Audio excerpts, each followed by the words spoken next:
இவங்க என்ன நினைப்புன்னா, நான் எதுக்கு உன்னைய வந்து பார்க்கணும்? ஐயா நாங்க ரொம்ப கஷ்டத்துல கிளம்பி வந்து வாங்கடா, நான் உனக்கு வந்து தருவேனா, வாடா அப்படின்னு சினிமாவில் நம்மளுக்கு காட்டுற ஒரு வில்லன் செய்வான் தெரியுமா? அந்த வேலையை தான் விஜய். இவ்வளவு கொடூரமா சித்தரி, உண்மையிலே கொடூரமான வேலைங்க. ஏங்க பணம் விழுந்து போச்சு, கேதம் ஆகி போச்சுன்னா பணத்தை எடுத்துட்டு என்கிட்ட ஆறுதல் கேட்கவான்னு பனையூர்ல இருந்துகிட்டு பணத்தை எடுத்துட்டு உங்களோட வீட்டுக்கு வரணுமா? புரியல எனக்கு.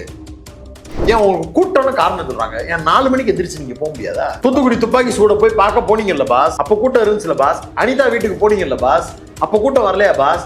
அது மாதிரி இப்ப போறதுல என்ன கேடு வந்துச்சு? புயல் என்ன இப்ப அடிச்சுக்கிட்டு இருக்கா? இந்த கூண்டு கிளி வந்து அந்த கட்டடத்தை விட்டு வெளியில வரவே வராது. மாநாடுன்னா டைரக்டா கேரவன்ல வந்து இறங்கி அந்த ரெட் கார்பெட்ல தான் லேண்ட் ஆகும். அங்க இருந்து தான் அப்படியே போய் மேடையில ஏறி பேசிட்டு அப்படியே ரெட் கார்பெட்டுக்கு பின்னாடி குதிச்சு தாவி ஓடி திருப்பி அதே கேரவன்ல ஏறி படுத்துக்கிட்டு அடுத்த நாள் காலையில கிளம்பி வந்துடும். இந்த சன்லைட் பட்டு அவருக்கு விட்டமின் டி எல்லாம் கிடைச்சிடவே கூடாது. இந்த மக்களுடைய கூட்டம்லாம் அவருக்கு வந்து அன்னீசியா இருக்கும். தன்னை ஒரு ஜெயலலிதாவாக உணர்ந்து கொண்டிருக்கிறார். இவ்வளவு பெரிய இஷ்யூ வர்றப்ப விஜய் களத்துக்கு போனாதானே அவருக்கு ஒரு மாஸ் கிரியேட் ஆகும் அப்படின்னு தானே நினைப்பாங்க. விஜய் ஏன் அதை செய்ய மறுக்கிறார்? தாவேகா வந்து அரசியல் செய்ய தெரியாத அவளை கும்பல் அது. அவருக்கு இந்த கஷ்டப்பட்டு இந்த ஓமகுண்டத்தில் உட்காந்து தாலியை கட்டி அந்த மேரேஜ் லைஃப் ரன் பண்ணுறதுக்கெல்லாம் இல்லை. கும்முன்னு நீங்கள் யாராவது தாலி கட்டி கொடுத்துருங்க, நான் கல்யாணம் பண்ணி வாழ்ந்துட்டேன்னு நான் சொல்லிக்கிறேன் அப்படின்னு சத்யராஜ் ஒரு காமெடியில் சொல்லுவார்ல, அது மாதிரி ஒரு லைஃப் ஸ்டைல் அவர் எதிர்பார்க்கிறார். நான் முதலமைச்சராக உட்காந்துருப்பேன், யார் இடம். ட்ரைப்ஸ் பார்வையாளர்களுக்கு வணக்கம். பெஞ்சல் புயல் காரணமாக தமிழ்நாடு முழுவதும் கடுமையான வரலாறு காணாத அளவிற்கு மழை பெய்துள்ளது. குறிப்பாக வட தமிழ்நாட்டில் விழுப்புரம், கடலூர், கள்ளக்குறிச்சி, திருவண்ணாமலை உள்ளிட்ட மாவட்டங்களில் வரலாறு காணாத அளவிற்கு மழை பெய்துள்ளது. மக்கள் கடுமையாக பாதிக்கப்பட்டுள்ளார்கள். இதற்கு நிவாரணமாக தலா 2000 ரூபாய் மக்களுக்கு வழங்குவதாக தமிழ்நாடு முதலமைச்சர் மு.க. ஸ்டாலின் அறிவித்துள்ளார். இந்த சூழலில் இந்த நிவாரண பணிகளில் அமைச்சர்கள், பல்வேறு தரப்பினர், அரசியல் கட்சியினர் ஈடுபட்டுள்ளனர். இந்த சூழலில் நடிகர் விஜய் தன்னுடைய பனையூர் பங்களாவிற்கு அழைத்து பாதிக்கப்பட்ட மக்களுக்கு நிவாரணம் வழங்கியுள்ளார். இது விமர்சிக்கப்படுகிறது. இது தொடர்பாக நம்முடைய விவாதிப்பதற்கு ஊடகவியலாளர் மில்டன் அவர்கள் இணைந்துள்ளார். வாருங்கள், அவரோடு விவாதிக்கலாம். மில்டன் வணக்கம். வணக்கம். விஜய் இந்த புயல் காரணமாக பாதிக்கப்பட்ட மக்களை பனையூர் பங்களாவிற்கே தன்னுடைய வீட்டிற்கே அழைத்து நிவாரணம் கொடுத்திருக்கிறாரு. இதுல என்ன தப்பு இருக்கு? பனையூருக்கு கூப்பிட்டதுக்கு பதிலாக வேற ஏதாவது ஒரு நாட்டில் அவர் வீடு ஏதாவது வாங்கியிருந்தாருன்னா அங்கே கூட வர வச்சு கூப்பிட்டு கொடுக்கட்டும். அது அப்பையும் இதே மாதிரி கேள்வி வருதா அப்படின்னு பார்ப்போம். பனையூர் எங்கே இருக்கு, இவர் பாதிக்கப்பட்டு இருக்கக்கூடிய பகுதின்னு எந்த மக்களை ஐடென்டிஃபை பண்ணாரோ அந்த பகுதி எங்கே இருக்கு? டிபி சத்திரம் பகுதி மக்கள் 250 பேருக்கு மேலே அழைப்பு கொடுத்து தாவேகா சார்பாக பனையூர் வெள்ளத்தில் நிவாரண பணிகள் கொடுத்தாங்கன்னு செய்தி. டிபி சத்திரத்துக்கும் பனையூர் அவருடைய வீட்டுக்கும் எவ்வளவு தூரம்னு உங்களுக்கு தெரியுமா? எவ்வளவு தூரம்? 30 கிலோமீட்டர். விஜய்க்கு 30 கிலோமீட்டர் வந்து பெரிய தூரம் இல்ல. தூரம் இல்லை தானே, வந்திருக்கணும் தானே. நல்லது கெட்டதுன்னா நம்ம தானே இறங்கி வரணும். 250 பேர் 30 கிலோமீட்டர் தள்ளி அவர் வீட்டுக்கு போறது எப்படி இருக்கு? ஒரு ஆள் அங்கிருந்து கிளம்பி இங்க வந்து நிவாரண பொருட்கள் கொடுக்கறது எப்படி இருக்கு? அதுக்கு சொல்ற காரணம் இருக்குல்ல, ரொம்ப அருவருப்பான காரணம். இல்ல, அவங்களே பேருந்து வச்சு கூப்பிட்டு வராங்க, நிவாரணத்தை கொடுத்து பேருந்துலயே திரும்ப அனுப்புறாங்க. ஓட்டு எப்படி போடணும்? ஓட்டு போடுற மக்களை வந்து பூத்துக்கு வந்து அப்படியே வண்டி வச்சு கூப்பிட்டு வந்து போடுறது அப்படிங்கிற முறையை மாத்திட்டு பூத்தை கொண்டு வந்து வீட்டில் வச்சு எல்லாரும் ஓட்டு போடுங்க அப்படின்னு அவர் சொல்லணுமா? இல்லை இப்போ இவர் வந்து விக்கிரவாண்டியில் நிற்கிறாருன்னா அந்த ஏரியா மக்களை பூராத்தையும் அப்படியே வண்டி வச்சு கேரவன் வச்சு கூப்பிட்டு வந்து பனையூர் வீட்டு வாசலில் நிப்பாட்டி பாகமென் 33 நீங்கள் உங்களுக்கு பூத்து வந்து அரசு மேல்நிலை பள்ளியா, எனக்கு ஓட்டு போட்டுருங்க அப்படின்னு பனையூர் வாசலில் வந்து நின்று ஓட்டு கேட்பாரா? எதுக்கு கஷ்டப்பட்டு இவர் போய் விக்கிரவாண்டிக்கு போகணும்? எதுக்கு இவர் போய் வீசால எல்லாம் கடந்து அந்த பக்கம் தேர்தல் பிரச்சாரத்துக்கு போகணும்? வாக்காளர்களை புறம் கூட்டியாந்து பனையூரில் வச்சு ஓட்டு கேட்போன்னு கேட்பாரா? ஓட்டு கேட்கறதுக்காக வருவாங்களா? இல்லை அதுவும் பனையூர் வீட்டில் தானா? நம்ம ஆரம்பத்துல இருந்து சொல்ற விமர்சனம் இதுதான். விஜய் ரசிகர்களும் சரி, தாவேகாவுடைய ரசிகர்களும் சரி, திரும்ப திரும்ப நம்மளை விமர்சிக்கிறாங்களே தவிர இந்த மாதிரி நியாயமாக கேட்கக்கூடிய கேள்விகள் எதற்குமே பதில் சொல்வதில்லை. நீ வந்து அரசியல் கட்சி ஆரம்பிச்சிட்டீங்க, இதுக்கு முன்னாடி நீங்க நடிகர், என்ன துயரத்தை வேணாலும் நீங்க பண்ணிட்டு போய் தொலைங்க அப்படின்னு இந்த ஊர் மன்னிச்சு விட்டுரும். பெரிய டஃப்பான கேள்வி எல்லாம் உங்களை நோக்கி கேட்காது. நீங்க இதை பத்தி என்ன நினைக்கிறீங்க, அதை பத்தி என்ன நினைக்கிறீங்கன்ற கேள்வி எல்லாம் நடிகர்கிட்ட கேட்காது. வந்தீங்களா, உங்களோட இப்போ இந்த லைக்கா ப்ரொடக்ஷன்ல படம் பண்றீங்களே, உங்களுக்கு அவங்க சம்பளம் ஒழுங்கா கொடுக்குறாங்களா, அனிருத் மியூசிக் எப்படி இருக்கு, இந்த ஜிகுனா கேள்வி எல்லாம் கேட்பாங்க. பூம் பூம் மாதிரி மண்டையாட்டிட்டு கிளம்பலாம். இப்போ திருப்பதி கோயிலில் லட்டு வாங்க வந்திருப்பீங்க, சாமி கும்பிட வந்திருப்பீங்க, தோல்ல துண்டை போட்டு வந்திருப்பீங்க, சரி ரைட்னு அப்படியே கேமரா தூக்கிட்டு வருவாங்க, ஜாலியாக கேள்வி கேட்டுட்டு விட்டுருவாங்க. பொலிட்டிக்கலாக ஏதாவது இஷ்யூவில் பேச ஆரம்பிக்கிறேன், நான் கட்சி ஆரம்பிக்கிறேன் அப்படின்னு வரும்போது கேள்வி கேட்பாங்கல்ல, மக்கள் சைட்ல இருந்து வரக்கூடிய கேள்விகள்லாம் ஸ்ட்ராங்காக தானே வரும். அந்த கேள்விகளை எதிர்கொள்ள தயங்கக்கூடிய அல்லது அதை வந்து ஒரு பொருட்டாவே கன்சிடர் பண்ணாத கும்பல் தான் இந்த விஜய் மாதிரியான கும்பல். இவங்க என்ன நினைப்புன்னா, நான் எதுக்கு உனக்கு பதில் சொல்லணும், நான் எதுக்கு உன்னைய வந்து பார்க்கணும், உனக்கு ஐயா நாங்கள் ரொம்ப கஷ்டத்துல இருந்தால் கிளம்பி வந்து வாங்கடா, நான் உனக்கு வந்து தருவேனே வாடா அப்படின்னு சினிமாவில் நம்மளுக்கு காட்டுற ஒரு வில்லன் செய்வான் தெரியுமா, அந்த வேலையை தான் விஜய் இங்க செஞ்சிட்டு இருக்காரு. இல்லைங்க, இவ்வளவு கொடூரமா சித்தரி, உண்மையிலே கொடூரமான வேலைங்க. ஏங்க பெஞ்சல் புயல் அவ்வளோ பெரிய மழை பெஞ்சிருக்கு, இன்ட்ரோ அப்படி தானே கொடுத்தீங்க, வரலாறு காணாத மழை தானே, வரலாறு காணாத பாதிப்பு தானே, உங்களுக்கு அந்த பாதிப்பு தான், எனக்கு அந்த பாதிப்பு தானே. ஆமா தானேங்க, பாதிக்கப்பட்ட இடத்துல இருந்து பார்த்தா பெரிய பாதிப்பு தானேங்க. கிளம்பி போறதை விட்டுட்டு உனக்கு என்ன வேலை, அந்த ஏரியாவுக்கு அந்த தொகுதிக்கு அண்ணா நகர் பகுதி அது, கேண்டிடேட் போடுவீங்கல்ல, அந்த வாக்காளர்கள்ட்ட தானே போய் நிக்கணும், அப்போ நீ போகணும்ல. அப்புறம் அப்ப மட்டும் தூக்கிட்டு வந்து பேர்த்து எடுத்துட்டு வந்து நான் இங்க வச்சுதான் நான் எல்லாமே செய்வேன் அப்படின்னு சொன்னா அது குரூரம் இல்லாம என்ன? ஏன் உங்களுக்கு கூட்டம்னு காரணம் சொல்றாங்க, ஏன் 4 மணிக்கு எந்திரிச்சு நீங்க போக முடியாதா? இல்ல, கேள்வி என்னன்னா, கேள்விக்கு பதில் நான் கேக்குறேன். இல்ல நீங்க பதில் சொல்லிருங்க. விஜய் வந்து ஸ்டாலின் வீட்டுக்கு போனாரா இல்லையா? போனாரு. அப்போ உங்களுக்கு கூட்டம் வரலையா? தூத்துக்குடி துப்பாக்கி சூட போய் பார்க்க போனீங்கல்ல பாஸ், அப்ப கூட்டம் இருந்துச்சுல பாஸ். அனிதா வீட்டுக்கு போனீங்கல்ல பாஸ், அப்ப கூட்டம் வரலையா பாஸ்? சரி, அப்பெல்லாம் வராத கூட்டம் இருக்குன்னா அப்ப ஒர்க் பண்ணீங்கல்ல. விளக்கெல்லாம் அணைஞ்சதுக்கு பிறகு ஒரு 8:30 மணி 9 மணிக்கு மேல இருட்டோட இருட்டா போயிட்டு நம்ம பார்த்துட்டு வந்துடணும். நல்ல மூவ் தானே, ஸ்மார்ட் மூவ் நண்பா தானே. அது மாதிரி இப்ப போறதுல என்ன கேடு வந்துச்சு? புயல் என்ன இப்ப அடிச்சுக்கிட்டு இருக்கா? அடிச்சு முடிச்சு 2 நாள் ஆச்சு இல்ல, 3ஆவது நாள் ஷூட்டிங்கை ஒத்தி வச்சுட்டு கிளம்பி போக வேண்டியதானே. இப்ப யார் தடுத்தா? மக்கள் 250 பேரை கூட்டியாந்து இங்க வைப்பாராம். இதை நம்ம கேள்வி கேட்க போனோம்னா இதை கேள்வி கேட்கறதெல்லாம் குரூரம்ன்றதான். இது என்ன புரியல எனக்கு. சமீபத்துல பீசாலையில் நடந்த அந்த மாநாடு, அந்த மாநாட்டிற்கு நிலம் கொடுத்த அந்த விவசாயிகள் அவங்களையும் இப்படிதானே வீட்டுக்கு அழைத்து சாப்பாடு போட்டு உணவு பரிமாறி ஒரு அந்த கூண்டு கிளி வந்து அந்த கட்டடத்தை விட்டு வெளியில வரவே வராது. அது போகும்னா ஒன்று வந்து விஜிபி அந்த ஷூட்டிங் ஸ்பாட் ஏரியாவுக்கு போகும், இல்லைன்னா ஏதாவது ஒரு ஃபாரின் விசா எடுத்து வச்சிருப்பாருங்க ப்ரொடியூசர் அவங்க காசுல, அந்த நேரத்தில் ஷூட்டிங்க்கு வெளிநாடு பறக்கும், ஏர்போர்ட்டுக்கு வரும். அதை தவிர அந்த கிளி வந்து எதுக்குமே வராது. மாநாடுனா டைரக்டா கேரவன்ல வந்து இறங்கி அந்த ரெட் கார்பெட்ல தான் லேண்ட் ஆகும். அங்கிருந்து தான் அப்படியே போய் மேடையில் ஏறி பேசிட்டு அப்படியே ரெட் கார்பெட்டுக்கு பின்னாடி குதிச்சு தாவி ஓடி திருப்பி அதே கேரவன்ல ஏறி படுத்துக்கிட்டு அடுத்த நாள் காலையில் கிளம்பி வந்துடும். இந்த சன்லைட் பட்டு அவருக்கு விட்டமின் டிலாம் கிடைச்சிடவே கூடாது. இந்த மக்களுடைய கூட்டம்லாம் அவருக்கு வந்து அன்ஈஸியா இருக்கும். அப்படிப்பட்ட நபர் தான் அது. ஆரம்பத்துல இருந்து நீங்க கேட்கிற கேள்வியிலேயே அதுதான் பதில். மாநாட்டுக்கு இவர் போய் நிலம் கேட்பாராம், அந்த நிலத்தை அவங்க கொடுப்பாங்களாம், அவங்கள வீட்டுக்கு கூட்டி போய் விருந்து வைப்பாராம். நான் அதையே தப்பு இல்லைங்கிறேன். நீ அப்படிதான் ஒன்று பண்ண போற, ஒரு பர்சனலா உங்களோட ஃப்ரெண்ட்ஸை பார்க்க போறீங்க, உங்களுக்கு ஒரு ஃபேவரட்டிசம் பண்ணாங்க, அவங்களுக்கு நீங்க ஒரு ஃபேவரட்டிசம் பண்றீங்கன்னா நீங்க கூட்டி போய் உங்க வீட்டில் வச்சு விருந்து கொடுங்க.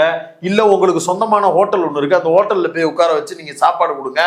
அதெல்லாம் நீங்க பண்ணலாம், தப்பே நாங்க உங்களை கேட்கல. பாதிக்கப்பட்ட மக்களை பார்க்க போகிறேன் அப்படின்னு சொல்லும் போது இருக்கக்கூடிய வித்தியாசம் தான் ஒண்ணு. கூட்டத்தை காரணமா காட்டுறதா இருந்தா ஜிபேல பணத்தை அனுப்பிட்டு, வாட்ஸ்அப் கால்னா அன்லிமிட்டெட் கால்ஸ் இருக்கு. வீட்டு வைஃபையை கனெக்ட் பண்ணிட்டு பனையூர் ஆஃபீஸ் அட்ரஸுக்கு தான் பில்லிங் போட்டிருப்பாங்க. ஆஃபீஸில் வைஃபை இருக்கும், வைஃபைலேயே கால் பண்ணி என்னம்மா எப்படிமா இருக்கீங்க, வந்தால் உங்கள்ட்ட ஃப்ரீயாக பேச முடியாது, வீட்டில் அண்ணன் நல்லா இருக்காரா, பசங்க என்ன படிக்கிறாங்க, ஜாலியாக 1 மணி நேரம் 2 மணி நேரம் உரையாடல நடத்துங்க. ஜிபேல நேரில் சந்திச்சு அப்படி உரையாடுற மாதிரி இருக்கு. அப்படி உரையாடுறதுக்கு தேவை இருக்குன்னா கிளம்பி போங்க பாஸ். இல்லை, அதை தான் அவர் அங்கே பனையூர்ல பண்றாரு. 250 பேரை ஏன் வர வைக்கிறேன்னு கேட்டால் பதிலே வர மாட்டேங்குது. பாதிக்கப்பட்ட இடத்துக்கு போனேன், ஏங்க பணம் விழுந்து போச்சு, கேதம் ஆகி போச்சுன்னா பணத்தை எடுத்துட்டு என்கிட்ட ஆறுதல் கேட்கவான்னு பனையூர்ல இருந்துகிட்டு பணத்தை எடுத்துட்டு உங்கள்ட்ட வீட்டுக்கு வரணுமா? புரியல எனக்கு.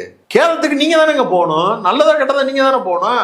5ஆம் நாள் காரியம், 15ஆம் நாள் காரியம், 3ஆம் நாள் காரியம்னு நீங்க தானே கிளம்பி போகணும். இல்ல கேத வீட்டுல இருந்து மொத்தமா கிளம்பி உங்களுக்கு வருவாங்களா? விழுந்தது கேதம், பெஞ்சல் புயல் ஒரு பேரிடி, அந்த மக்கள் பாதிக்கப்பட்டிருக்கிறாங்க. நீ வந்து புஷி ஆனந்த வச்சு கேமராவை மறைக்காத, தள்ளி நில்லுன்னு சொல்லி சந்தானம் உணவுப் பொருள் கொடுத்து அனுப்புற மாதிரி ரவுண்ட்ல ஒரு போட்டு எடுத்து வீடியோ அனுப்புறதுக்கு வந்து மக்கள் தான் பகடக்காயா? எத்தனை வருஷத்துக்கு இந்த டிராமா? இன்னும் எம்ஜிஆர் பேட்டனை காட்டுற மாதிரி பக்கத்திலேயே கேமராவை வச்சுக்கிட்டு வயசான அம்மா கட்டி பிடிக்கிறது, ஆற தழுவுறது, இந்த பில்டப் வேலையெல்லாம் பார்க்கறதுக்கு இது என்ன 2024 தானே வாழ்ந்துகிட்டு இருக்கோம். இந்த போலித்தனமான சினிமாத்தனமான அரசியல் புத்தி தான் விஜயனுடைய அரசியலை அடுத்த கட்டத்துக்கு நகர விடாம பண்ணுது. எப்ப பேசணும், எப்போ விமர்சனம் வச்சோம்? முதல் மாநாட்டுக்கு பிறகு இப்போ வரைக்கும் பத்திரிகையாளர்களை சந்திச்சிருக்கிறாரா? கூட்டம் எனக்கு அன்னீஷியா இருக்கு, நாம வந்தா கூட்டம் வந்துடும், மனசு விட்டு பேச முடியாது, இப்படி நினைக்கிற கும்பல் இப்படியே தான் இருக்கும் கடைசி வரைக்கும். அடுத்து நான் தான் சொன்னேன்ல போன தடவையே மண்டல மாநாட்டுக்கு தான் அடுத்து வெளியில வருவாருன்னு, அதே மாதிரி மண்டல மாநாட்டுக்கு வருவாரு. குறுக்க அந்த கௌசிக்கு வந்தான்னு ஒரு புரோக்கர் இடையில வந்து ஒரு ஃபங்க்ஷனுக்கு வாங்கன்னு கூப்பிட்டு இருக்கிறாரு, அதனால ஃபங்க்ஷன் போறாரு. மித்தபடி அவர் வந்து பப்ளிக் ஈவெண்ட் எதுக்குமே வரமாட்டாரு. அந்த ஃபங்க்ஷனுக்குமே வந்து பப்ளிக் கேமராஸ் எதுவுமே அலௌடு கிடையாது. அந்த நிகழ்ச்சியிலையுமே அவங்களே ஷூட் பண்றதுக்கு ஆள் வச்சுப்பாங்க, அவங்களே அதை எடுத்து எப்ப டெலிகாஸ்ட் பண்ணணும்னு நினைப்பாங்களோ அதை அப்பதான் பண்ணுவாங்க. ஏன்னா அவர் அரசியல் தலைவர் கிடையாது, அவர் சினிமா நடிகர். நடத்துறவரும் வந்து அரசியல் தலைவர் கிடையாது, அவரும் வந்து ஒரு தனியார் கம்பெனியுடைய சிஇஓ. அவங்க பிரைவேட் ஈவெண்ட்டாவே அதை நடத்துவாங்க. அந்த நிகழ்ச்சியை ஏற்பாடு செய்யக்கூடிய நிறுவனமும் வந்து பத்திரிகை நிறுவனம்லாம் கிடையாது, அது ஒரு கார்பரேட் நிறுவனம், அப்படித்தான் நடத்துவாங்க. அந்த இடத்துக்கு இப்போ ஒரு நாள் வாடகைக்கு போறாரு. அடுத்து வந்து மாநாட்டு அப்பதான் நீங்க அவரை பார்க்க முடியும், நம்ம அவரை பார்க்க முடியும். அது வரைக்கும் நம்ம இப்படி உட்காந்துக்கிட்டு விஜய் நல்லவர் தெரியுமா, விஜய் எப்படிப்பட்டவர் தெரியுமா, இவ்வளவு நாள் விஜயை ரசிச்சுக்கிட்டு இருந்தவங்களே, விஜய் ஆதரிச்சவங்களே எகிரி எகிரி அடிக்கிறாங்க. இப்ப ஏன் அவர் வெளியில வரமாட்டாராமா, இதெல்லாம் எவ்வளவு பெரிய அயோக்கியத்தனம் தெரியுமான்னு கேட்டு விமர்சிச்சு தான் இருக்கிறாங்க. மனநிலையே ஆரம்பத்துல நான் உங்க பேட்டியில தான் சொன்னேன், தன்னை ஒரு ஜெயலலிதாவாக உணர்ந்து கொண்டிருக்கிறார் விஜய் அப்படிங்கிறத. வெளியில வந்து நான் யாரையும் பாத்திர மாட்டேன், யார்ட்டையும் பேசிடக்கூடாது அப்படிங்கிற அந்த எண்ணம் இருக்குல்ல, அதை கூட இருக்கிறவன் பூரா உசுப்பேத்தி அந்த மனுஷனை ஏமாத்திட்டு இருக்கிறானுங்க. இவரும் அதை நம்பிக்கிட்டு இருக்கிறாரு. ஏன்னா தன்னை பார்க்க கூட்டம் வந்துடும் அப்படிங்கிறதுக்காக ஒருத்தன் வந்து நலத்திட்டங்கள் செய்யறதுக்கு கூட போமாட்டேன்னு சொல்றாரு, ஆறுதல் கேட்க கூட போமாட்டேன்னு சொல்றாருன்னா அது எவ்வளவு பெரிய மோசமான புரிதல்னு பாருங்க. அந்த புரிதல் மூல அளவு தான் விஜய் கிட்ட இருக்கு. இதை வச்சுக்கிட்டு தான் நீங்க 2026 கப்பு முக்கிய பிகில்னு உருட்டிக்கிட்டு இருக்கிறீங்க.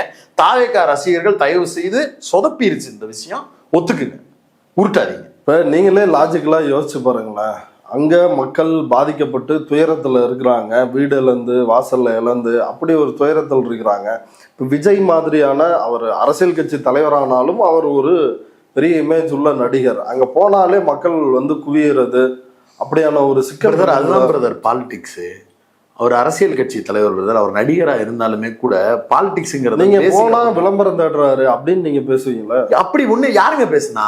அனிதா வீட்டுக்கு போனப்ப அவர் விளம்பரம் தேட போனாருன்னு யாராவது விமர்சிச்சோமா? நீங்க விமர்சிச்சீங்களா? நான் விமர்சிக்கல, நீங்க விமர்சிச்சீங்களா? அப்புறம் எதுக்கு நீங்க இன்னொரு ஆளுக்காக துண்டு எடுத்துட்டு வரீங்க? எனக்கு புரியலையே. அப்படி யாராவது ஒரு ஆளு வேற எதுக்காவது அவர் இந்த மாதிரி பொலிட்டிக்கலா பெஸ்டர்ல இது டிமானிட்டைசேஷனுக்கு எதிராக பேசினாரு, விளம்பரத்துக்காக பேசினாரு, நீங்களும் நானும் பேசினோமா? யாராவது பேசினாங்களா? கிடையாது. பாராட்ட தானே செஞ்சாங்க. அப்புறம் என்ன, விஜய் வந்து ஒரு அரசியல் கட்சி தலைவர், அந்த நிகழ்ச்சிக்கு போனா கூட்டம் வரும், கிரௌடு வரும், இதெல்லாம் நீங்க சொல்லக்கூடிய ஜஸ்டிபிகேஷனா நீங்க வச்சுக்கோங்க. அது கூட செய்யலைன்னா எதுக்குன்ற கேள்வியை புரிஞ்சுக்கணுமா இல்லையா? வரத்தாங்க செய்யும், கூட்டம் வரத்தாங்க செய்யும். அது வந்து ஒரு பெரிய சிக்கலை கொடுக்கும் அப்படின்ற ஒரு நெருக்கடி இருந்துச்சுன்னா அரசாங்கம் கூப்பிட்டு சொல்ல போது, சார் இந்த நேரத்துல வராதிங்க, நீங்க வந்தா சங்கடம், அதனால நீங்க வராம இருங்க அப்படின்னு சொன்னா பொலிட்டிக்கலா பயன்படுத்துங்க. இந்த மாதிரி நான் வந்து உங்களை சந்திக்கணும்னு நினைச்சேன், இந்த நேரத்தில் வருவது சரியாக இருக்காது என்று காவல்துறையிடமிருந்து எனக்கு ஒரு அறிவுறுத்தல் வழங்கப்பட்டது, அதனால் நான் உங்களை சந்திப்பதற்கு என்னுடைய பனையூர் இல்லத்திற்கு அழைக்கிறேன் சொல்லுங்க. யார் உங்களை தடுக்க போறா? அப்படி ஏதாவது நீங்க காரணத்தை முயற்சி எடுத்து நீங்க அப்படி ஒண்ணு பண்ணீங்கன்னா அப்ப ஏதாவது பேசுறதுக்கு இருக்கும். நான் வந்தா ராஜாவா தான் வருவேங்கிற மாதிரி நீ என்னைய பார்க்க வந்தாலே நீ ராஜாவை பார்க்கவா, பண்ணையார பார்க்கவான்னு கூப்பிடுறீங்க. இல்ல இப்ப இந்த விவகாரத்துல அவங்க கட்சிக்கு ஆலோசனை சொல்ல நிறைய பேர் இருக்கிறாங்க. கிடையாது, யாரும் கிடையாது. யார் இருக்கா? ஐயநாதன் இருக்காரு. ஐயநாதன் எங்க? ஐயநாதன் இருக்காரு, நீங்க நம்புறீங்களா? அவர் தான் ஊடகம். ஐயநாதனே நம்ப மாட்டார். ஐயநாதன் அவர் மனசுக்குள்ள நம்புறாரு. அவர் அப்படி இருக்கும் பொழுது இவ்வளவு பெரிய இஷ்யூ வர்றப்ப விஜய் களத்துக்கு போனாதானே அவருக்கு ஒரு மாஸ் கிரியேட் ஆகும் அப்படின்னு தானே நினைப்பாங்க. விஜய் ஏன் அதை செய்ய மறுக்கிறார்? அதான் அரசியல் செய்ய தெரியாத அபலைகளாக நிற்கிறார்கள். தாவேகா வந்து அரசியல் செய்ய தெரியாத அபலை கும்பல். அது அந்த கும்பல் வந்து எலெக்ஷன்லாம் வந்து நம்ம வாக்கு கேட்கவே தேவையில்லை. சர்க்கார் படத்துல வந்து ஃபேஸ்புக் லைவ் போட்ட உடனே கடைசி 10 நிமிஷத்துல 10% வாக்கு சதவீதம் விழுந்த மாதிரி நம்ம கடைசி இப்போ எலெக்ஷன் போலிங் நடந்துகிட்டு இருக்கும்போது என் சின்னத்தை பார்த்தீங்களா, எனக்கு வந்து ஓட்டு போட மாட்டீங்களான்னு விஜய் ஃபேன்ஸ் ஐடி மூலமா லைவ் போட்டாலே வாக்குகள் பூரா வந்து விழுந்துரும்னு விஜய் நம்புறாரு, நம்ப வைக்கப்பட்டு கொண்டிருக்கிறார். 1 கோடி பேர் இணைஞ்சிருக்கிறாங்க அப்படின்னு ஊடக விவாதங்களில் தொடர்ந்து தாவேக்காரங்க சொல்லிட்டு இருக்காங்க. 1 கோடின்னு சொன்னா மாட்டி போடுறதுக்காக 10 மில்லியன் தான் சொல்றாங்க. ஏன்னா அவங்க ஃபேன்ஸை பொறுத்தவரையில 1 கோடினா பெரிய நம்பர். அப்பலால வியூஸ் வந்து 10 மில்லியன் 1 மில்லியன் அவ்வளவுதான் அவங்களுக்கு தெரியும். போடு 10 மில்லியன் ஒரு ப்ரூஃப் எடுத்து போட சொல்லுங்க. அவங்க ஆப் தானே வச்சிருக்கிறாங்க.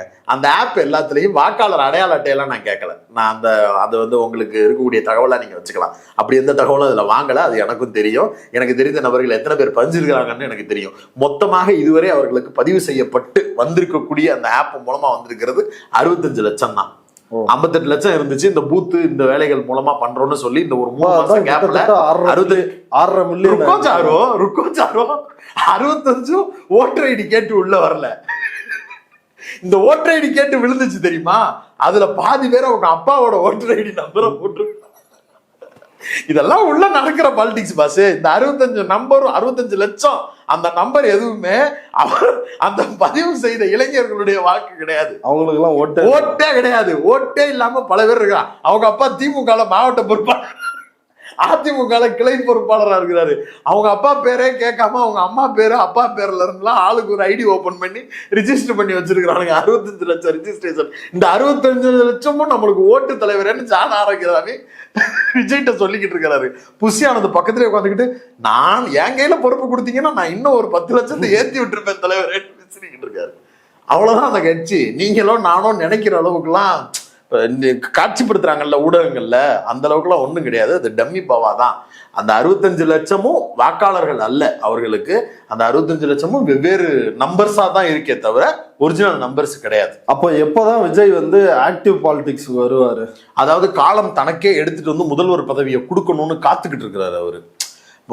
நீங்க வாங்க, நீங்க வந்தா முதலமைச்சரா தான் வரணும் அப்படின்னு அவர் வந்து காத்துட்டு இருந்து யாராவது ஒருத்தர் முதல்வர் பொறுப்பை கொடுத்துட்டாங்கன்னா அப்போ வந்து தான் வந்து பெரிய லீடர் அப்படின்னு அவர் நம்புவார். அவர் அதை நோக்கி தான் நகர்றார்.